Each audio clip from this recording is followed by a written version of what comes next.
Irvine Barclay is going to be hosting Selected Shorts. It's a radio and podcast series for short stories, but performed by actors. And we want to welcome Melora Hardin to our program. Hi, how are you? I'm very well, very well. Now, most people know you from Transparent and, of course, Jan from The Office and those kinds of things. How did you get involved in the Selected Shorts? You know, many years ago, they reached out to me and asked me if I would like to read a story. And I loved the idea of reading, and it was at the Getty Center in Los Angeles, which is a beautiful place to perform. And so I jumped at the chance. I also love short stories, so it just was perfect for me. And then we kind of started a relationship that has gone on many years. I mean, I'd have to ask them how long it actually has been, but literally it's been, I would say, at least 10 years we've been working together, and I do a lot of these. Mm-hmm. And had you heard before? I mean, they've been around since 1985, which I didn't even know they were. It's been that long. Had you heard about them before they approached you? I don't think I had heard about them, actually. Yeah, so they enlightened me to their work, and it was just sort of a perfect fit for both of us. Now, for folks who don't know, aren't familiar with short stories, tell us what happens on stage with these actors in these stories. Well, I host. I'm hosting this one at the Right. Barclay. Sometimes I host, and sometimes I don't. But basically, you know, we have different wonderful actors that come in and read a short story aloud for you, and it's just a wonderful way to get familiar with different authors, different short stories. They usually kind of track a theme.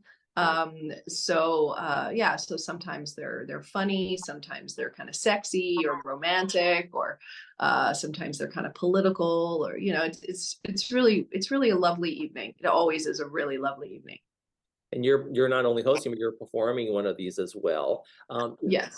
What is the challenge of, I guess, as an actor, you want to move around the stage, you want to use things, you want to develop a character, but you're doing something for radio, but you're also performing in front of an audience. How do you kind of balance those two, where the folks in the audience get a show, but you're also creating something for radio? Yeah, reading is different than performing. You know, you're really trying to capture a kind of, telling a story is what I do in everything that I do. And sometimes you're telling a story one way, in a very large, big way, and sometimes you're singing and dancing to tell a story, and other times you're, just it's very minimal to tell a story. So this is just yet another way to tell a story. And it's wonderful to get the feedback of the audience, because you can feel when people get kind of tense. You can feel the way people are listening. They laugh at things, or you can feel when people get touched or moved, and that's really your job, right? To kind of just to tell the story, to read the story, and it's really lovely. Yeah, it's a really nice exchange. Now, you've been doing this since you were a kid. You started acting back, I mean, you were a child actor, and you were on Little House on the Yeah. Prairie, The Love Boat. Were you featured on The Love Boat? Did you get a little port at the beginning, like I was a guest star, so but I don't know. I don't remember that they did that. I don't know, but yeah, it was super fun. Yeah, and Quincy and Police Story and all these big hit shows in the 70s. Yeah, it's really fun.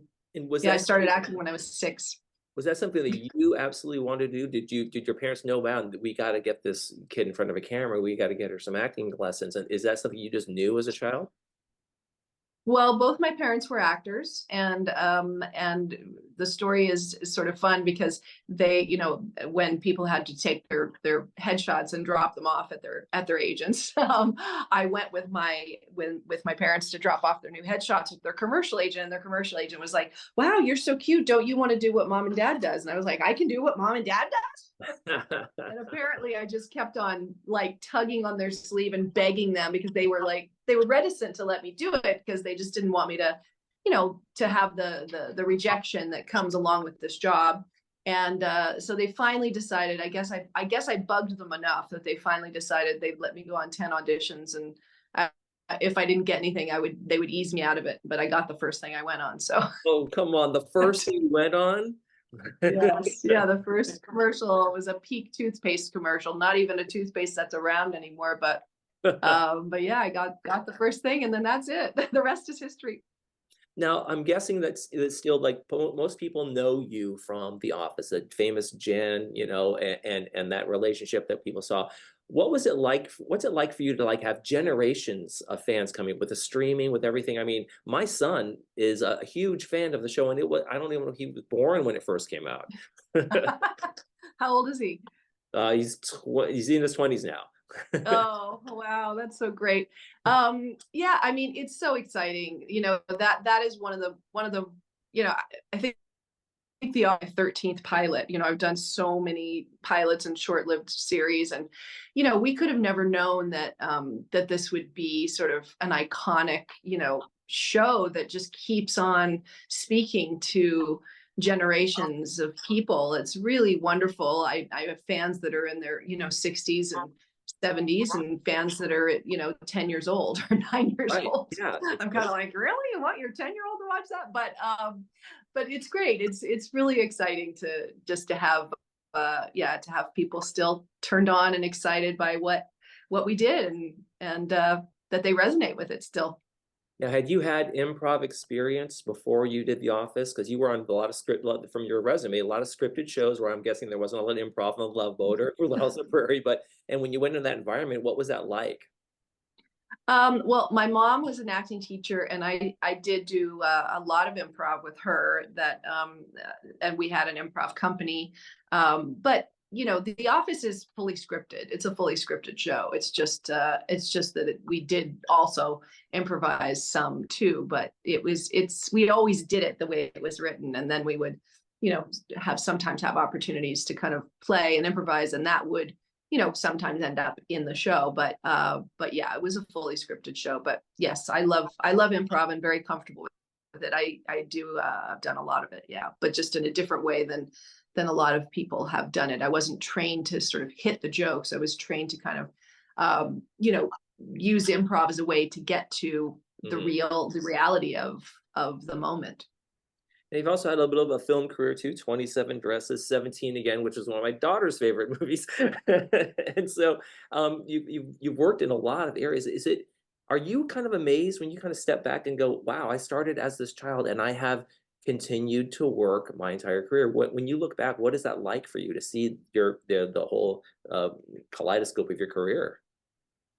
Oh, I mean, it's wonderful. I'm very grateful, and it's been wonderful to be able to transition from a child actor to a ingenue to a leading lady. I've been doing the same job for 50 years, and most people can't say that. Most people, change jobs multiple times in that amount of time, and most people my age haven't been working as a professional for 50 years. So that's kind of exciting that to be able to say that I've been able to sustain myself and my family, and build a career over this amount of time. It's really exciting. You've also gone behind the camera. I actually directed an episode of The Bold Type, another series that I starred in. And I've directed a feature film called You, a love story, which people can rent and see on Amazon Prime or Amazon. And yeah, I love directing. I've been currently a documentary that I've been working on for 7 years that hopefully will be in the world in 2025. And yeah, I love it. I love directing. It's a whole different way of engaging in the whole storytelling process. Now, famously, Jan and Michael couldn't make it work with the professional and personal life. Your husband is in the show, getting back to the show that you're going to be doing at the Irvine Barclay coming up this Sunday. How is it like working with him? He's so much fun. We love to work together, and we do collaborate on a lot of things anyway. He's my partner in life. So it's always great to be able to get on stage and work together too. Now, I know you guys you've done this before. Is there something special about this one that really is going to be the highlight for folks when they go on Sunday? Oh gosh, I don't know. I mean, highlight is a hard thing to say because, every story is different and they're all really wonderful. So I don't know what's going to sort of spark, I think that's one of the fun things about it is you get sort of a plethora of different stories and different authors, and so you kind of will respond, and different people will kind of be like, oh, that one really spoke to me, or that one really spoke to me, or so I'm not sure. I mean, I guess that's just come and see. Come and see the very personal kind of experience for folks. All right. Well, we'll make sure people get out there. Irvine Barclay Theater, Selected Shorts is going to be on Sunday, April 21st, 7 p.m., hosted and also performing Melora Hardin. Thank you very much for joining us. Thank you so much. You're watching This Day. We'll be right back.